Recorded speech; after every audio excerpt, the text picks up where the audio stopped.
onde vêm os policiais militares? Se são de classe média, classe alta, ou se é da periferia? Uhum. Faça essa pesquisa, para ver se não é a mesma coisa. Também é preto e pobre.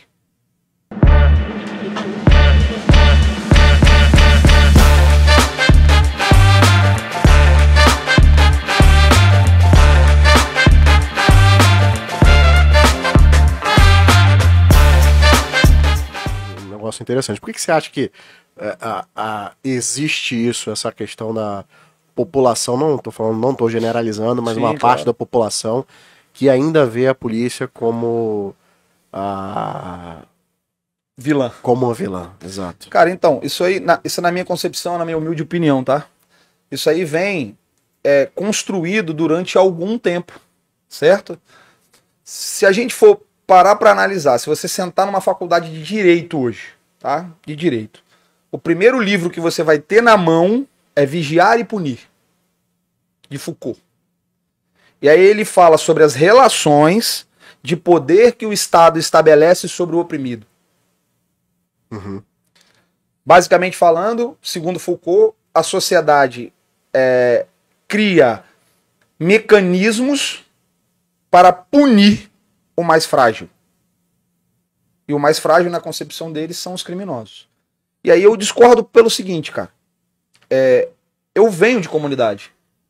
Eu venho de favela. Sim.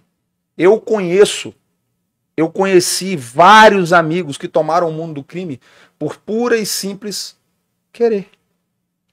O cara quer.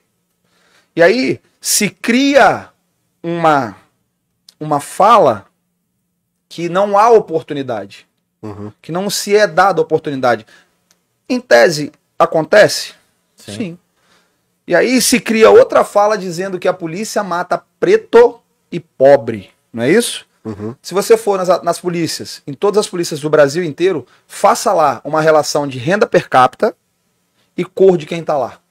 Você não vai achar pouquíssimos de cor clara.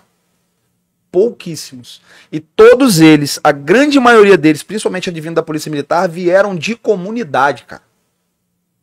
E então essa relação fica comprometida.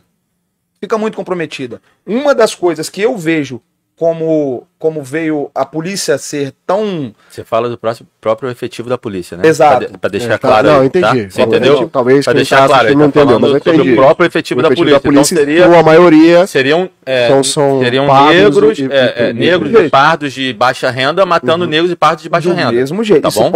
quem quiser depois pode fazer uma pesquisa com relação a isso. Entendi. Sem problema algum. Para vocês terem uma ideia, um soldado de polícia hoje no estado do Espírito Santo, ele ganha R$2.700. Pode pesquisar. Portal de Transparência, R$2.700 hoje. Então é o seguinte, o que eu imagino que seja esse estigma que a polícia ela não é do bem e sim do mal. A gente tem que voltar um pouquinho atrás, lá no regime militar. Porque aí o regime militar, ele traduz aquela parte que aconteceu, toda aquela situação toda, e aí de lá para cá vieram se colocando algumas pechas na polícia e similarizando, trazendo uma proximidade com o militarismo. Então acabou se tornando dessa forma, acredito eu, que seja mais ou menos isso. Uma questão bem cultural, né? Digamos assim. É óbvio que é apenas a minha opinião. Mas uma coisa que a gente tem visto ultimamente, isso tem mudado, cara.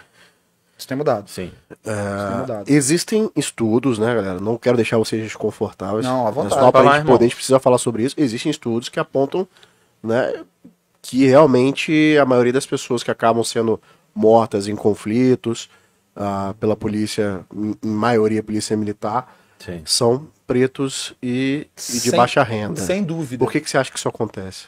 Então, justamente por conta disso que a gente está Porque é onde conversando. está o foco do crime, cara. Vamos pensar na seguinte É onde está situação. o foco do crime. Vamos pensar na seguinte situação. Né? Uma das grandes problemas que a gente encontra na criminalidade hoje é o acesso. Se eu tenho uma área de difícil acesso, a criminalidade ali impera. Por quê? Porque eu não consigo chegar com uma viatura, por exemplo, no alto do bairro da Penha, por exemplo. Não consigo, eu tenho que descer a pé. Eu tenho que subir a pé. Então, por óbvio, por questões militares, eles vão estar ali mais alojados, mais escondidos e com muito mais difícil acesso do Estado. Ok. Quando a gente chega para uma mobilidade maior, uma área de mobilidade maior, a gente tem muito mais facilidade para ir lá e inibir a atividade criminosa. Uhum. Esse é uma das pechas, esse é um dos problemas. E aí você vai ver em bairros pobres de periferia também, que tem uma mobilidade urbana interessante, que você não vê tanta violência. E aí quando você chega em bairros de periferia que não tem mobilidade, é complicado, porque a gente não consegue acessar. É um território que eles se sentem mais à vontade, né? É um território menos acessível a nós. Com relação ao que você falou... Não aí, faz sentido isso que ele tá falando? Pelo menos faz sentido, né? com relação ao que você falou, Pedro... É porque assim, talvez não tenha ficado claro, mas deixa eu ver se eu entendi. O que Fala. vocês estão querendo dizer é o seguinte.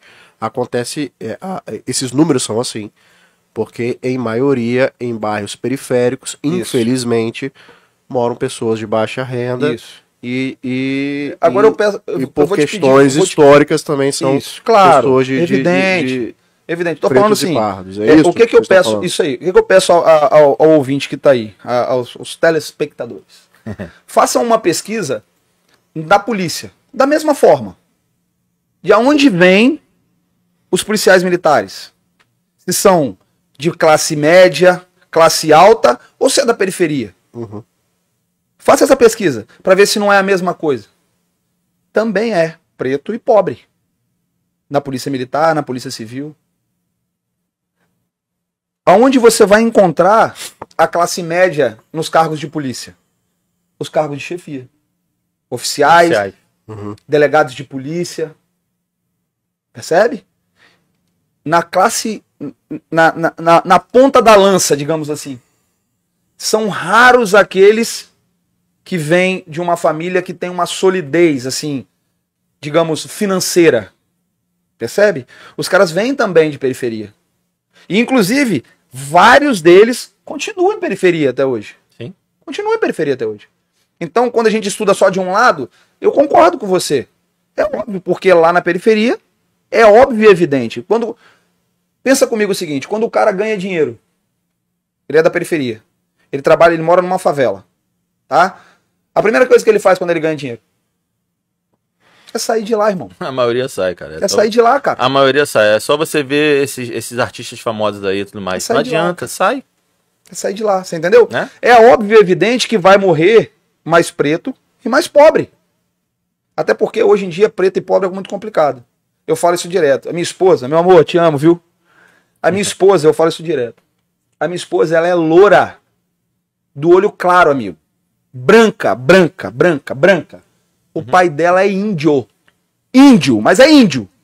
Índio de falar embolado. Tô mentindo? Sim, verdade. Índio. E ela vem de periferia. Biribiri. Percebe? Então, cara, essa relação é porque a gente estuda só um lado.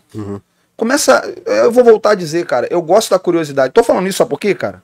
Pô, eu falo pra caralho, né, velho? Um pouquinho.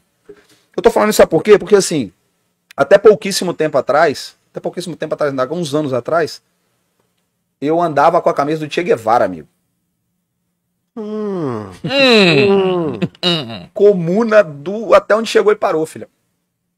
Até pouco tempo atrás, até meus 17, 16 anos. Cadê a camisa, Sheila? Tá guardadinha Porra, lá? tem foto. Tá Você guardadinha lá no armário, não? Então, eu tenho Você usar foto de vez em pra quando? lembrar e não voltar mais. Que isso, tá... Sério. A gente começa... É por conta da curiosidade. Curiosidade. Quando você estuda só um lado, você começa a ficar preso somente àquele lado. Fica na bolha, né? Exato. Quando você sai pro outro lado, porra, por que eu vim aqui, cara? Sinceramente.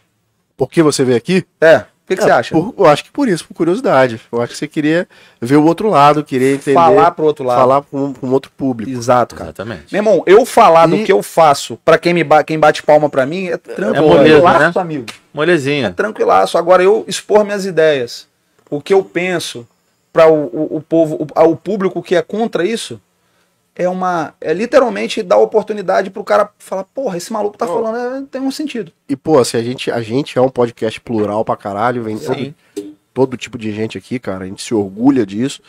E, pô, a gente teve um comentário, a gente até comentou que esse comentário não tá aberto, vocês puderam ver porque vocês estão marcados lá na imagem, de um cara que comentou lá, como é? Pauta de merda. Porra, pauta de merda. Pauta de violência, merda. porra. Violência e arma. Violência e arma. E, cara, tudo bem, não tem problema nenhum. Pode comentar o que quiser. Sim. Tá aberto pra essa galera também que é intolerante, não tem problema nenhum. Sim. E se vocês, quem acompanha a gente, tá percebendo, cara, que mais do que nunca eu tô deixando muito mais eles falarem do que eu. A gente Porque eu agradece, entendo cara. isso. Eu A gente entendo agradece. isso. Eu acho que é uma oportunidade pra todo mundo se conhecer. Pode ter gente que vai acabar esse podcast odiando mais ainda a polícia. Boa. Ou tem gente que vai falar, cara, deixa eu peraí, pensar deixa o que esse eu pesquisar um maluco tá falando. pouquinho, É isso aí. deixa eu olhar o outro lado, Pois deixa é. eu estudar essa parada, como é que funciona. Pois E é. assim a gente vai se entendendo, a sociedade precisa Exato, se cara. entender. Tem que eu sou contra essa polaridade que a gente está vivendo hoje, sabe? Também não de concordo. nós contra eles, eu acho isso aí uma merda. Com Eu acho certeza. que o ideal seria que fossem pontuados os melhores, as melhores pautas de cada lado pra gente chegar a um consenso. Sim. Não tem como ser 100% Não só tem para um como, lado não- é. e nem para o outro, Isso aí. entende? Então eu acho que isso é uma oportunidade de mostrar todo tipo Não, irado. não só vocês como agentes públicos, mas como sociedade civil também, Sim. entendeu? Falei bonito, né? Caralho. É difícil.